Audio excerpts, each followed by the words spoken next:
I'm one of those people, you may have met people like you may be somebody, if you clicked on the link, you might have thought of suicide once or twice in your life. There's nothing wrong with that. I'm one of those people that, when I was a very young child, started just obsessing on it. Like, and I'm by young, I mean like 7ish. I don't know. I don't have a clear recollection of when pervasive suicidal thoughts like entered my life and then stayed, but they just did. It's just a daily, hourly. They come, those thoughts that, hey, by the way, you shouldn't be here. You know, they're constant. It's just they have always been there, uh, for the best of my recollection. And the first time that I attempted suicide, I was 9, and failed hanging. That whole, I won't go into details. There's no need. But yeah, I started early. I started early. The good news there is I also quit early because I found a technique that in many ways helps me, in some ways hinders me in the long view, and I'll share it with you now. Uh, Procrastination, like literally just solid procrast. Like I said, I'm lazy, right? Well, I have these pervasive suicidal thoughts and have since I was a small child. When I was like 11ish, after 2 attempts, I decided, no more of this, And then I struggled for a long time, for a number of years, with still feeling the thoughts and still being very, very stressed by it. And then I came up with an approach. I promised myself, instead of taking suicide off the table entirely and saying, I just won't do it, I have had it in my mind that I'll do it tomorrow. Meaning, if I wake up, I check, is it today? Yeah, it is today. Well, I've got to make it through today. That's the rule. But tomorrow, I'm going to just go ahead and get out of here.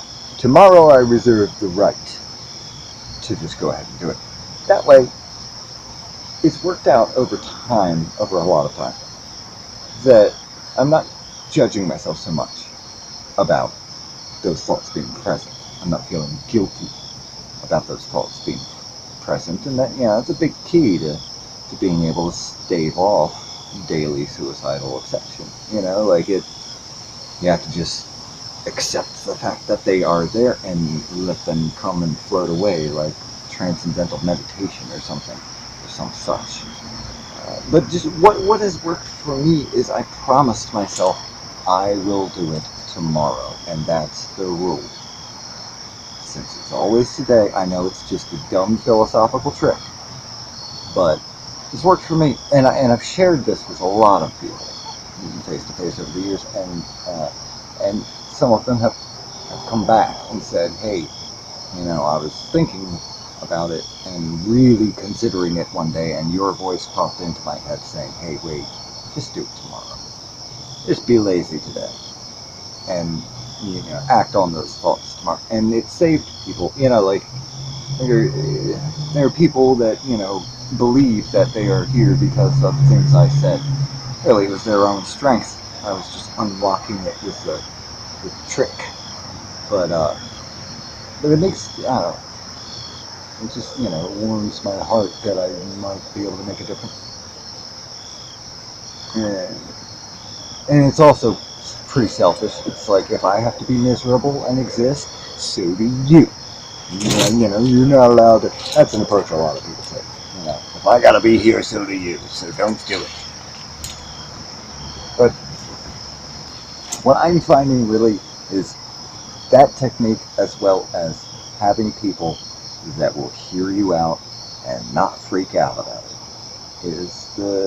that's the best suicide prevention plan that I've found. I've rambled to you long enough.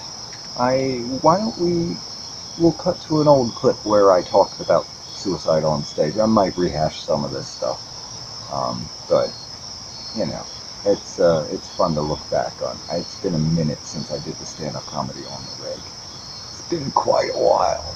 It's been quite some time. So let's just look at a clip and thanks for watching, guys. I appreciate that we spent this time together. Like, for real. Oh gosh, actually, I tend to be really deep and introspective. If you look at my social media, you can tell I'm not a well man.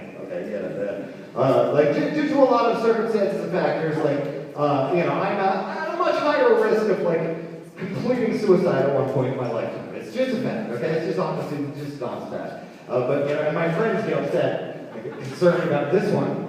He's asked me. He's been like, "Hey Joel, look, don't kill yourself." Every once in a while, my friends go through a round of we're worried about you times, and I wanted to make sure that they knew that I'm definitely not going to for two reasons. Okay, number one, I know that the responsible thing to do is to go to the hospital. If you don't feel safe, if you feel like you might do something stupid, you go to the hospital. They're there to handle that. There's no shame, there's no embarrassment there. And number two, if any of my coworkers have showed up, they can back me up on this. I am such a procrastinator. I'm never going to get around to it. I have been thinking about suicide every day since I was 9 years old. I still haven't gotten around to it. There's going to come a time where, I'm going to be in hospice or whatever, cancer or something. Yeah, you'll see how much I smoke. And cancer, something's going to take me, And I'm going to be like, oh, I've been meaning to kill myself for the last 65 years.